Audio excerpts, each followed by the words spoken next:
Oke, selamat datang kembali. Kali ini kita bakal ngobrolin sesuatu yang fundamental banget dalam ibadah kita, yaitu soal kesucian atau toharoh. Kita akan kupas tuntas cara menyucikan najis lewat panduan 3 tingkatan yang jujur aja praktis dan gampang banget buat diingat. Coba deh ingat-ingat, pernah nggak sih Anda ada di situasi kayak gini? Lagi bersih-bersih, ada tumpahan atau kena percikan apa gitu terus langsung kepikiran, duh ini cara ngebersihinnya udah bener belum ya? Udah sah belum ya buat ibadah nanti?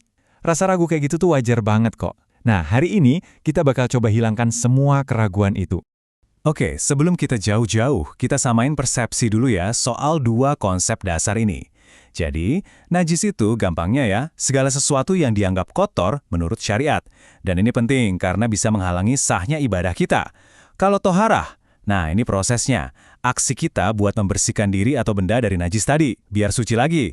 Simpel kan? Jelas ya sampai sini? Biar gampang ngertinya, para ulama fikih itu udah ngebantu kita dengan mengelompokkan najis dari 3 level. Ada yang ringan, sedang, sama berat. Nah, kita bakal bahas semuanya, tapi urutannya agak unik nih. Kita mulai dari yang paling enteng, terus kita lompat ke yang paling wah atau yang paling berat, baru deh kita tutup dengan yang paling sering kita temuin sehari-hari. Yuk kita mulai. Oke, kita masuk ke tingkat pertama. Ini yang paling gampang cara bersih-bersihnya, namanya najis mukhafafah, atau ya najis ringan. Ini tuh spesifik banget, jadi gampang dikenali. Jadi gini, kuncinya ada di 2 syarat ini, dan dua-duanya harus terpenuhi, ya. Nggak bisa salah satu aja. Pertama, ini khusus air kencing bayi laki-laki. Catat, laki-laki bukan perempuan. Kedua, umurnya harus di bawah 2 tahun, dan dia cuma minum ASI. Belum makan pisang, bubur, atau apapun selain ASI. Kalau salah satu aja syarat ini nggak terpenuhi, wah, itu udah nggak masuk kategori ringan lagi. Nah, ini nih bagian yang paling enaknya. Coba lihat deh cara nyuciinnya. Simple banget. Nggak perlu digosok, nggak perlu diperas sampai capek. Cuma perlu ambil air suci, terus ciprat-cipratin aja gitu ke area yang kena. Udah, gitu doang. Praktis banget kan? Oke, siap. Dari yang paling ringan, kita langsung loncat ke lawannya. Ke level yang paling berat. Tingkat 3, najis mughallazah. Nah, yang ini perlakuannya super khusus. Beda banget sama yang barusan kita bahas. Definisinya ini jelas banget dan cuma terbatas pada 2 hewan. Anjing dan babi. Dan ini maksudnya segala sesuatu dari mereka ya, air liurnya, kotorannya, darahnya, bahkan keturunannya sekalipun. Sebelum kita bedah langkah-langkahnya, ada satu angka keramat yang perlu Anda ingat baik-baik. Angka berapa? 7. Yap, 7. Angka ini adalah kunci dari seluruh proses penyucian najis berat. Oke, prosesnya emang lebih niat nih. Pertama, jelas wujud najisnya harus dibersihin dulu. Udah hilang wujudnya, baru kita masuk ritualnya. Area yang kena tadi harus dicuci pakai air, dan ini dia, sebanyak 7 kali. Dan gak cuma itu, salah satu dari 7 basuhan itu wajib dicampur pakai debu atau tanah yang suci. Biasanya sih yang paling bagus itu di basuhan pertama. Nah, ini pertanyaan yang sering banget muncul. Gimana kalau pas lagi nyuci pakai air tanah, nyiprat ke baju atau ke lantai lain?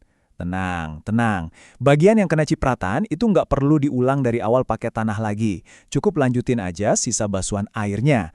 Jadi kalau tadi udah basuhan pertama pakai tanah, sisanya tinggal 6 kali pakai air biasa. Oke, kita udah lihat yang paling ringan dan yang paling berat. Sekarang, yuk kita bahas yang ada di tengah-tengah. Yang jadi jembatan di antara keduanya, yaitu najis mutawasithah atau najis sedang. Dan jujur aja ini adalah jenis najis yang paling sering kita hadapi dalam kehidupan sehari-hari. Cara paling gampang buat ngertiin ini tuh pakai sistem eliminasi. Anggap aja ini kayak keranjang sisa. Jadi kalau ada najis, tapi itu bukan air kencing bayi laki-laki yang tadi, dan juga bukan dari anjing atau babi, ya udah otomatis masuknya ke sini, ke kategori sedang. Dan contohnya, wah ini benar-benar yang kita temui sehari-hari.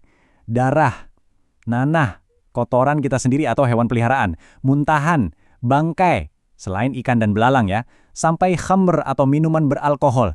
Semua itu, ya masuknya ke sini, najis sedang. Oke, di kategori sedang ini ada sedikit cabang lagi. Jadi dia dibagi 2, tergantung kondisinya. Ada yang namanya ainiyah dan satu lagi hukmiyah. Bedanya apa? Gampangnya, satu masih kelihatan wujudnya, satunya lagi udah nggak kelihatan. Yuk kita bandingin langsung. Nah, di sini bedanya kelihatan jelas banget. Kalau ainiyah, itu artinya najisnya masih ada jejaknya. Masih kelihatan warnanya, kecium baunya. Cara bersih-bersihnya, ya kita harus hilangkan dulu semua jejak itu pakai air sampai benar-benar bersih. Sementara kalau hukmiyah, ini najisnya udah gaib. Udah nggak ada wujud, bau, atau warnanya lagi. Contohnya, air kencing yang udah kering di lantai. Nah, buat yang ini, cara nyuciinnya lebih simpel. Cukup alirkan air di atas areanya, udah beres. Baiklah, kita udah ngelewatin 3 tingkatan tadi. Biar semuanya nempel di kepala dan gak ketuker-tuker, yuk kita lihat rangkumannya dalam satu tabel yang jelas. Coba perhatiin tabel ini. Enak banget kan lihatnya? Kita bisa langsung bandingin satu sama lain. Dari najis ringan yang definisinya super spesifik, terus najis sedang yang contohnya paling banyak, sampai najis berat yang cara nyuciinnya paling unik. Metodenya juga kelihatan bedanya dari yang cuma dipercik, yang cukup dialiri air, sampai yang harus 7 kali bilas, plus pakai tanah. Nah, ini dia inti dari semua obrolan kita hari ini. Jadi intinya, kenapa sih kita repot-repot belajar ini semua? Karena ini tuh fondasi, ini kuncinya. Dengan ngerti tingkatan ini, kita jadi lebih pede, nggak was-was lagi pas bersih-bersih. Kita jadi yakin kalau diri kita, pakaian kita, tempat sholat kita, semuanya suci. Dan ujung-ujungnya, ibadah kita pun jadi lebih mantap. Nah, sebagai penutup, coba deh kita renungin bareng-bareng. Setelah tahu semua detail ini, dari yang ringan sampai yang berat, kira-kira ada nggak sih yang berubah dari cara Anda memandang kebersihan sehari-hari? Apa Anda sekarang jadi ngerasa lebih siap, lebih yakin kalau nanti ketemu situasi-situasi kayak tadi? Semoga pembahasan kita kali ini benar-benar ngebantu dan bawa manfaat ya.